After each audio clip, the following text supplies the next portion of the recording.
함께 사도신경으로 우리의 신앙을 하나님께 고백하겠습니다. 나는 전능하신 아버지 하나님 천지의 창조주를 믿습니다.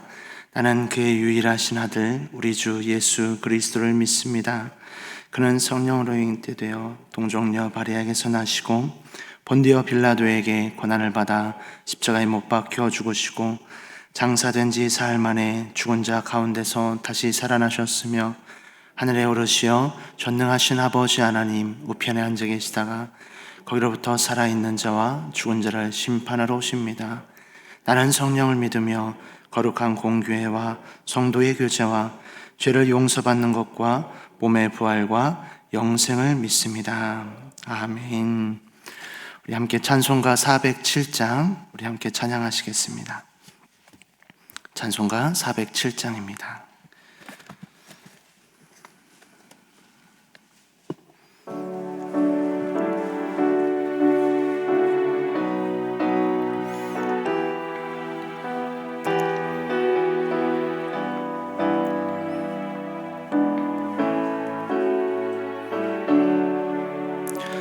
구주와 함께 나 죽었으니 구주와 함께 나 살았도다. 영광의 그날에 이르도록 언제나 주만 바라봅니다. 언제나 주는 날 사랑하사 언제나 새 생명 주시나니 영광의 그날에 이르도록 언제나 주만 바라봅니다. 맘속에 시험을 받을 때와 무거운 근심이 있을 때에 주께서 그때도 같이 하사 언제나 주 나를 도와주시네. 언제나 주는 날 사랑하사 언제나 새 생명 주시나니 영광의 그날에 이르도록 언제나 주만 바라봅니다. 뼈 아픈 눈물을 흘릴 때와 쓰라린 마음으로 단식할 때 주께서 그때도 같이 하사 언제나 나를 생각하시네. 언제나 주는 날 사랑하사 언제나 새 생명 주시나니 영광의 그날에 이르도록 언제나 주만 바라봅니다. 내 몸의 약함을 아시는 주 못 고칠 질병이 아주 없네. 괴로운 날이나 기쁜 때나 언제나 나와 함께 계시네. 언제나 주는 날 사랑하사 언제나 새 생명 주시나니 영광의 그날에 이르도록 언제나 주만 바라봅니다. 아멘. 기도하겠습니다. 사랑의 하나님, 감사합니다. 이 월요 새벽에 하나님, 우리가 주님 앞에 마음의 소원의 제목 가지고 하나님, 우리가 함께 숨쉬고자 주님 앞에 나와 하나님 예배합니다. 이 시간은 우리의 심령을 깨워주시고 우리가 하나님의 말씀 통하여 오늘 하루도 살아갈 힘을 얻고 담대히 살아갈 수 있도록 하나님 역사하여 주시옵소서. 이 새벽 제단에 정성껏 구별한 1000번째 예물을 주님 앞에 올려드립니다. 하나님, 날마다 주님 앞에 마음의 소원의 기도 제목 가지고 주님 앞에 드리는 제물과 이 마음의 심령 위에 주님께서 하나님 마음의 소원의 기도 제목 들어 응답하여 주시고 그 심령 가운데 무엇보다도 솔로몬에게 말씀하신 것처럼 내게 구하라, 내가 너에게 주겠다 말씀하신 것처럼 주님께서 채워주시고 응답하여 주시옵소서. 이 시간 부족한 종이 말씀 들고 다니셨습니다. 부족한 것 가리워주시고 살아 운동력 있는 말씀이 온전히 오늘 하루 가운데 역사되어질 수 있도록 성령 하나님이 운행하여 주시옵소서. 우리 주 예수 그리스도 이름으로 기도합니다. 아멘. 오늘 우리에게 주시는 하나님의 말씀은 욥기 6장 1절에서 13절까지 말씀입니다.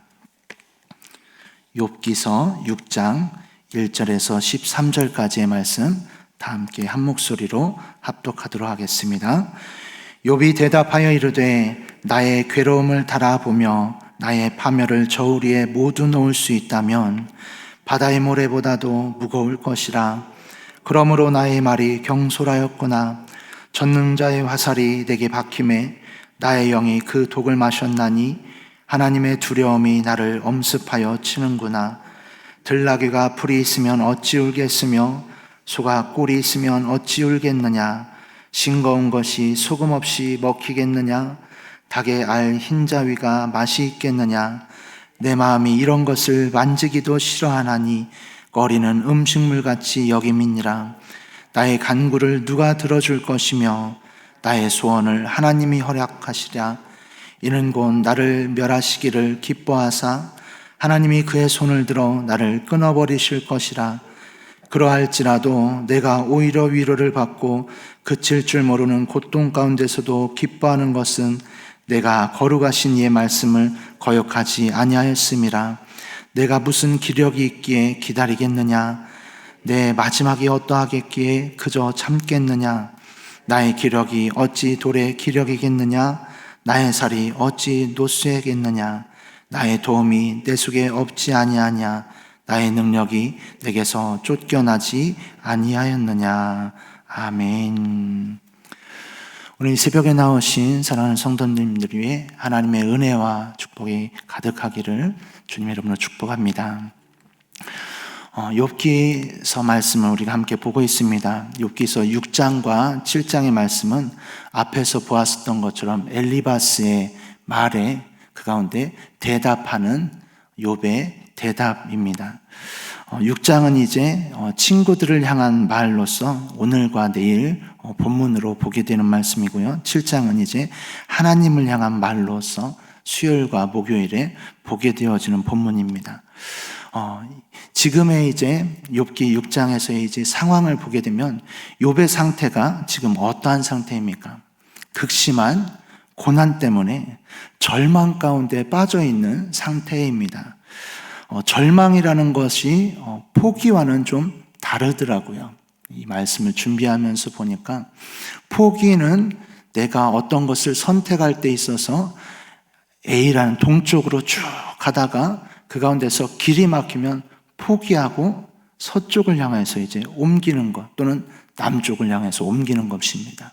그렇지만 절망이라는 것은 동서남북이 다 막혀서 어찌할 수 없는 상태, 그것이 절망입니다. 극심한 고난 가운데 빠졌었던 욥, 그가 절망 가운데 이젠 아무것도 할 수 없다. 그래서 그 가운데 빠져있는 상태이죠. 그래서 삶의 의욕조차도 상실한 상태입니다.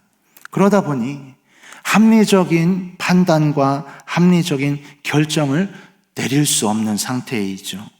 그렇기에 죽는 것이 낫도다. 내가 어머니의 태 속에서 그냥 죽었더라면, 내가 어미의 젖을 물지 않고 내가 그때 죽었더라면 이러면서 내가 죽는 것이 낫다라는 결론에 도달한 것이 욥이죠.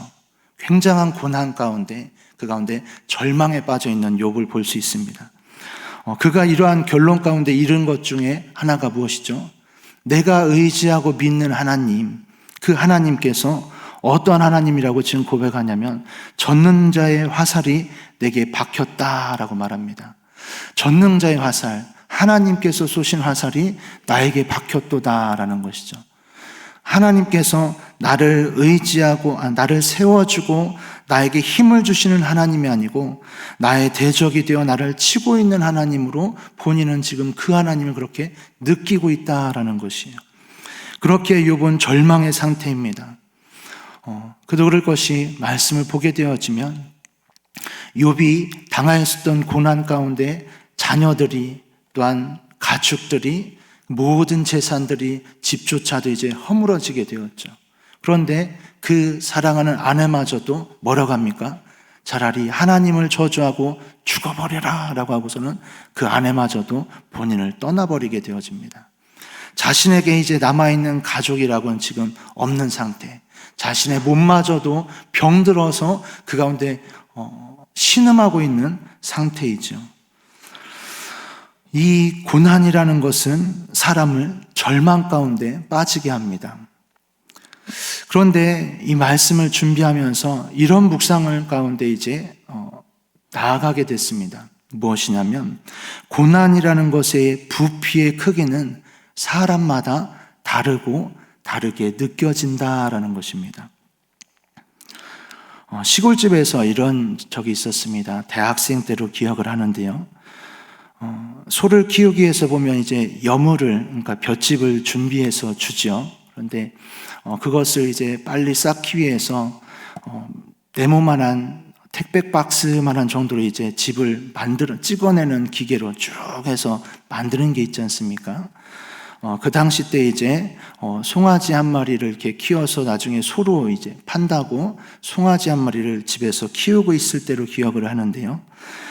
그 택배만한 그 볏짚이 이제 그냥 들기는 조금 버겁고 힘듭니다. 근데 대학교를 마치고 이제 토요일 날 집에를 갔는데 어머니가 발을 동동 구르시면서 계신 거여서 어머니 무슨 일이에요? 그랬더니 내일 비가 온다는데 저거를 끌어들일 방법이 없다라는 거예요. 동물을 키우시는 분은 아시겠지만 비에 젖어 있는 것을 주면 안 되잖아요. 그죠? 그러니까 어머니 그거 뭐 걱정하고 그래요. 제가 경운기 끌고 와서 이제 싣고 올게 하고서는 가서 싣고 왔어요.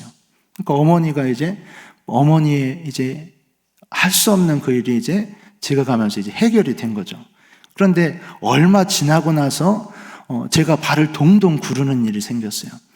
요만한 택배박스만한 집 말고 왜 젖소 키우는 집에 사는 이렇게 멀리서 보게 되면 마시멜로 같이 생긴 이렇게 이따만한 거 있지 않습니까? 사람이 밀어도 안 밀리죠. 근데 어떤 일로 인해서 이제 도와주러 갔다가 그것을 운반하는데 제가 차를 몰다가 이제 커브길에서 뒤에다 실었던 상태에서 커브길에서 휙 돌렸는데 왠지 차가 가벼운 거예요. 백미러를 봤더니 그게 떨어진 겁니다. 근데 얘를 실을 방법이 없는 거예요. 아무리 힘을 써도 얘는 밀리지도 않고, 그래서 발을 동동 구르고 있었는데 지나가던 아저씨가 왜 거기서 서 있냐는 거예요. 이게 차에서 떨어졌는데 얘를 어떻게 실을 방법이 없다고 했더니 아이 뭐 이거 가지고 그러냐고 이러더니 본인의 지게처럼 그냥 휙 하고서는 실어놓고서는 누군지도 모르는 그 아저씨가 그냥 휙 지나가신 거예요. 저는 할 수 없었던 이 고난의 문제, 역경의 문제가 그 아저씨에게 있어서는 그냥 쉽게 하는 거였습니다. 고난이라는 것이 그렇더라고요. 어떤 사람에게 있어서는 이것이 너무나 큰 문제이고 너무나 큰 것인데 다른 사람이 볼 때는 그것이 뭐 그 정도 가지고 그래요 라는 거더라고요. 혹시 어제 주보의 목회 칼럼을 읽어보셨나요? 목회 칼럼에 이제 최성은 목사님의 하늘문을 여는 기도에 이런 내용이 나옵니다. 루카스라는 이제 뮤지컬에 대해서 소개를 하는데요. 캐나다 토론토의 발달장애 공동체인 데이 브레이크의 실화를 바탕으로 쓴 감동적인 실화 내용이 이 루카스라는 뮤지컬이라는 것을 소개하면서 그 가운데 이제 이렇게 표현을 했어요. 한번 읽어드릴게요. 이 이야기는 우리에게 엄청난 소망을 주고 있습니다. 지능이 7살밖에 되지 않는 지적 장애인 부부가 아이를 가졌는데 선천적 기형 때문에 탯줄을 끊으면 15분 내로 죽을 수밖에 없다는 이야기를 듣습니다. 의사는 유산을 권고합니다. 하지만 장애 후 부모는 자식을 낳기로 합니다. 단 15분만이라도 아이가 세상을 보게 하고 싶었기 때문입니다. 그런데 그 아이는 기적적으로 17일을 살았습니다. 그 이야기의 소재가 루카스라는 뮤지컬의 내용입니다. 근데 이 밑에 이러한 이 최성원 목사님의 간증이 실렸어요. 읽어드릴게요. 10여 년 전에 이민교회를 목회할 때 목사 친구를 잃은 적이 있습니다. 평소 간지를 앓았는데 갑자기 발작이 일어나 심장마비로 세상을 떠난 것입니다. 그 친구 곁에 누군가 한 사람이라도 있었다면 죽음에 이르지 않았을 텐데 안타깝게도 사모님은 심장판막 수술을 앞두고 병원에 입원한 상태였습니다. 사모님은 자신도 몸이 아팠지만 자녀도 정신지체를 앓고 있었습니다. 게다가 남편까지 잃었습니다. 친구 목사 가정이야말로 최악의 상황이 아닙니까? 하지만 그들은 절망으로 스스로 목숨을 끊지 않았습니다. 하나님을 원망하거나 떠나지도 않았습니다. 그 고통스러운 고난에서 하나님을 깊이 만남으로 도리어 다른 사람들을 위로하는 삶을 살았습니다. 이 사모님의 그 당하였었던 상황, 그것을 보면서 그분이 오히려 다른 사람을 위로하는 삶을 살았다라는 내용을 썼는데요. 이분에게 있어서 절망의 상황 아닙니까? 이 사모님 입장에서 절망의 상황이고 어찌 보면 최악의 상황이죠. 그런데 오히려 그 상황을 넉넉히 어쩌면 힘겹게 버텨내고 오히려 그 상황 가운데서 다른 사람을 위로하는 삶을 살았다라는 것입니다. 날이 추워질 때가 되어지면 우리 주변에 있는 사람들을 돌아보게 되어질 기회가 되죠. 낙엽이 떨어지게 되어지면 저 낙엽을 보면서 저 낙엽만큼은 떨어지지 말기를 보게 되어지는 것이 병상에 있는 환우들의 이야기이죠. 우리 가운데 옆에 있는 사람의 고난을 당하는 것이 눈에 보일 때가 있습니다. 내가 볼 때는 그 문제 별거 아닌데 할 때가 있죠. 내가 그것을 도와줄 수 있을 것 같은데, 그런데 문제는 여기부터입니다.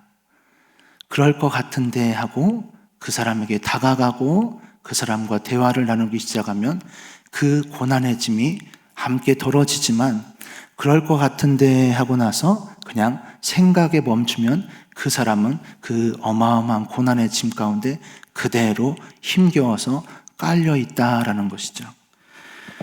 엘리바스는 욥의 고통스러운 상황 가운데 그렇게 욥이 고통스럽게 외치는 그것이 근거 없는 고통이라고 그 가운데 정죄하고 비난하였습니다. 우리가 그렇게 정죄하지는 않는다 할지라도 그 고난의 상황을 보면서 뭘 그 정도 가지고 그래라고 하면서 얘기한다면, 아니 그냥 옆에서 지켜보면서 내가 도울 수 있을 것 같긴 한데 하고 그냥 지나친다면 우리는 엘리바스와 동일한 말을 하고 있는 우리의 삶인 것입니다. 욥은 아무리 그렇지 않다라고 말하지만 우리가 그 사람에게 얘기를 들어주고 함께 울어주고 따뜻한 위로의 말로 나도 그때 힘들었었는데 집사님 그랬구나 라고 하는 그 말이 욥에게 필요한 것처럼 우리 가운데도 힘들어하고 있는 고난과 역경과 절망 가운데 빠져 있는 성도에게는 그 따뜻한 위로의 말이 필요합니다.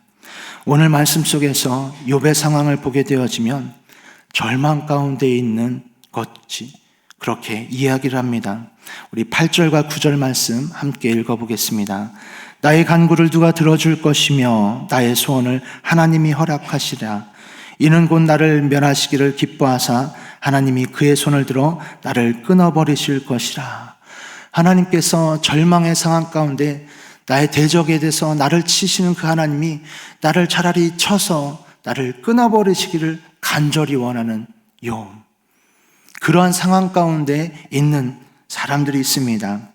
어떤 이는 집안의 환경 때문에, 어떤 이는 자신의 삶이 비관스러워서 우울증 가운데, 어떤 이는 힘겨운 경제난 때문에, 어떤 이는 자녀의 문제를 도무지 이제는 내가 뱃속 아파서 배 아파서 난 자식인데 이제는 내 자식 같지 않은 자녀 문제로 허덕이고 있을 때, 어떤 이는 사업의 문제로 인해서 이제는 더 이상 대출도 안 되고 이제는 더 이상 회생할 방법이 없다 여겨지는 그 상황 가운데 있을 때,